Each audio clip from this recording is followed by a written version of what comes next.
Good morning, everybody, and welcome to the Recovery Classroom. My name is Drew. I am alcoholic. Today, I'm a recovering alcoholic, and I cannot be any more grateful. We had a great time last night inside the treatment facility. Every Tuesday and Saturday, we go inside this facility that's local to our area here. And we just we share with the clients in that facility. And last night was certainly a lot of fun. Saturday nights always look a little bit different. It's not a meeting by any means. We literally walk in, pull up a chair, sit down, and just start having a conversation. About every 4 weeks, I will try to bring my son, David, into the facility, which he joined us last night. And the goal are for the clients, for him to come in, and all these clients, pepper him with questions, recovery-related questions and topics that he might have some insight on. And, his job is to answer them and be as brutally honest as he possibly can, which he is. But it's always a great time. And I think it speaks to the broader testament, if you will, of who the real victim is. See, when I was drinking, I used to think I was the victim. I was the victim of my alcoholism. And I like to say now, these clients, when folks talk to my son and my daughters, they get to hear from the real victims of my alcoholism. They didn't pour the drink down my throat. I did. But yet they were the victims. And last night was a great conversation, as I said. And one of the questions that seemed to come up a lot, in many different ways, I guess, was, how soon is too soon to let my kid know I'm in recovery? And of course, Dave, his immediate answer was, let him know now. Obviously, depending upon the age, it does you no good to let your 3-year-old know that you're in recovery. They don't understand what recovery is.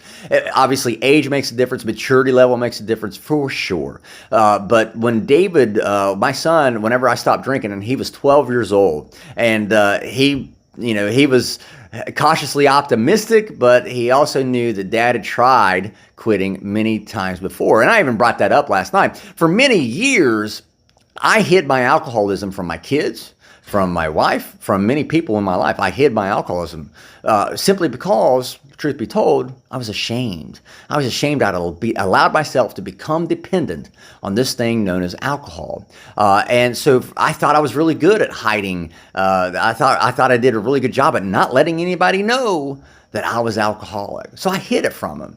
And what I did not know at the time was they already knew I was alcoholic. They already knew I had spent years drinking. They saw the effects. There were so many times they would catch me drinking. All I was doing in those moments was damaging my credibility with the people that mattered most, my kids especially.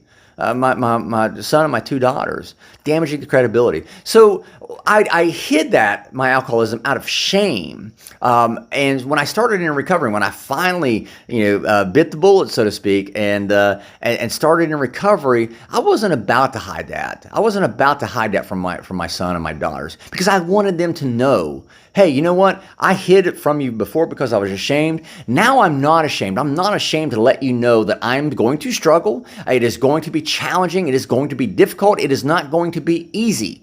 But I also wanted them to know to help hold me accountable.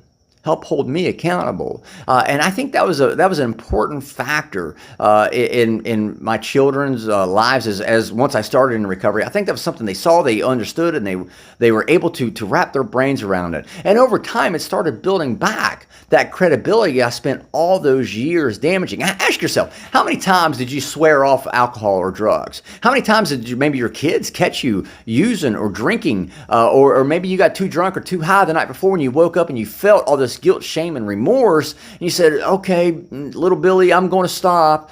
Susie, I'm going to stop. And then an hour later, you're right back at it. We're damaging our credibility because we're trying to hide our addiction. We were trying to hide our addiction from the people that matter most to us. Why in the blue hell would we ever want to hide our recovery? Matter of fact, I try to make my kids a part of my recovery. Hence, my son and my daughter coming into this facility periodically to share their version of what they experienced from their perspective. It's one thing for us to stand up and talk about how we were such terrible people and we did this wrong and did that wrong, but it's another thing, as I said earlier, it's another thing to hear it from the victim themselves. the people who suffered most from, and the people who mattered the most to us in our addiction. So I hope that provides you some insight and helps encourage you in your own sobriety journey. Let people know, including your kids. Again, understanding age and maturity level will play a part. With that being said, I'm out of time. Thank you guys for letting me come in and share 5 to 10 minutes of your day with you. You guys absolutely keep me sober, and I cannot be any more appreciative. We'll be talking again soon, guys. Remember, you can't get drunk if you don't take that first drink.